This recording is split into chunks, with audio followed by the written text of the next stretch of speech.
entreating that he would not delay to come to them. And Peter arose and went with them.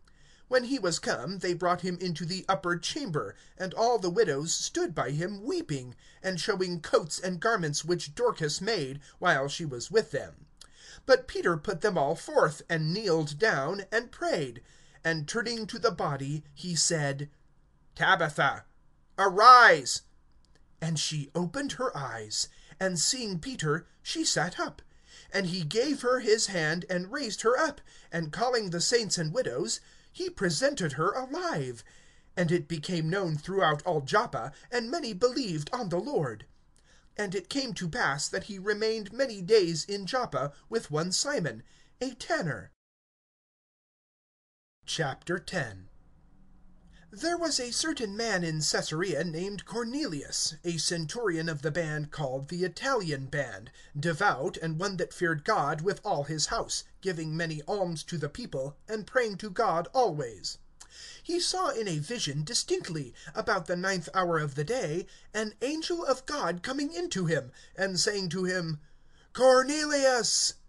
And fixing his eyes on him, he was afraid, and said, What is it, Lord? And he said to him, Thy prayers and thine alms are come up for a memorial before God. And now send men to Joppa, and call for Simon, who is surnamed Peter.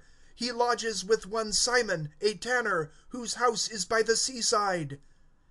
And when the angel who spoke to Cornelius was gone, he called 2 of his household servants, and a devout soldier of those who waited on him, and having told them all these things, he sent them to Joppa. On the morrow, as they were journeying and drawing near to the city, Peter went up upon the housetop to pray about the 6th hour. And he became very hungry, and desired to eat.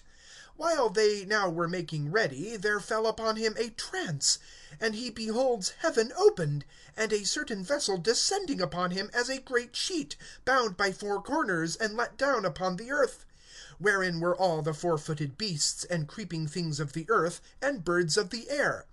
And there came a voice to him, Arise, Peter, slay and eat.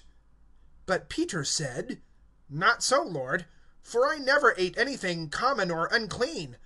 And a voice came to him again the 2nd time, What God cleansed, call not thou common.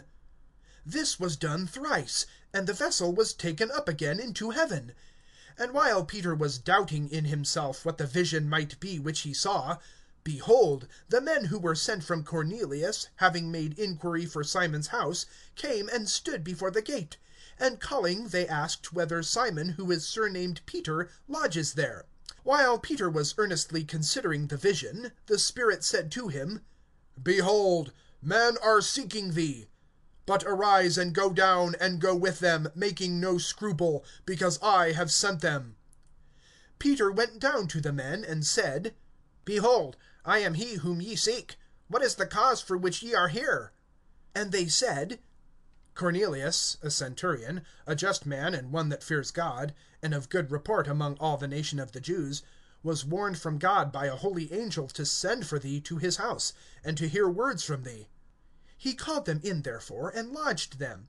And on the morrow Peter went forth with them, and certain brethren from Joppa went with him. And on the morrow after they entered into Caesarea. And Cornelius was expecting them, having called together his kinsmen and near friends. And as Peter was coming in, Cornelius met him, and fell down at his feet, and did reverence to him. But Peter raised him, saying, Stand up, I myself also am a man. And while talking with him, he went in, and found many that were come together. And he said to them, Ye know that it is unlawful for a Jew to keep company with or come to one of another nation. But God showed me that I should not call any man common or unclean. Wherefore I also came without delay, when sent for. I ask therefore, for what reason did ye send for me? And Cornelius said, 4 days ago I was fasting unto this hour, and at the 9th hour was praying in my house.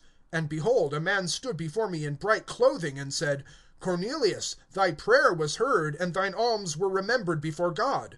Send therefore to Joppa, and call for Simon, who is surnamed Peter. He lodges in the house of Simon, a tanner, by the seaside, who, when he comes, will speak to thee. Immediately therefore I sent to thee, and thou didst well in coming hither. Now therefore we are all present before God, to hear all things that are commanded thee from the Lord. And Peter opened his mouth and said, Of a truth I perceive that God is not a respecter of persons, but in every nation he that fears him and works righteousness is acceptable to him. The word which he sent to the sons of Israel, publishing glad tidings of peace through Jesus Christ, he is Lord of all, ye know, the thing which was done throughout all Judaea, beginning from Galilee, after the immersion which John preached, Jesus of Nazareth, how God anointed him with the Holy Spirit and with power, who went about doing good and healing all that were oppressed by the devil, because God was with him. And we are witnesses of all things which he did both in the country of the Jews and in Jerusalem, whom they slew, hanging him on a tree. Him God raised on the third day, and showed him openly, not to all the people, but to witnesses before appointed by God to us, who ate and drank with him after he rose from the dead. And he commanded us to preach to the people, and to testify that it is he who has been appointed by God to be judge of the living and dead. To him all the prophets bear witness, that through his name every one who believes on him shall receive remission of sins. While Peter was yet speaking these words, the Holy Spirit fell on all who heard the word. And those of the circumcision who believed, as many as came with Peter, were astonished that on the Gentiles also was poured out the gift of the Holy Spirit. For they heard them speaking with tongues, and magnifying God. Then answered Peter, Can anyone forbid the water, that these should not be immersed who received the Holy Spirit, even as we also? And he commanded that they should be immersed in the name of the Lord. Then they entreated him to remain certain days.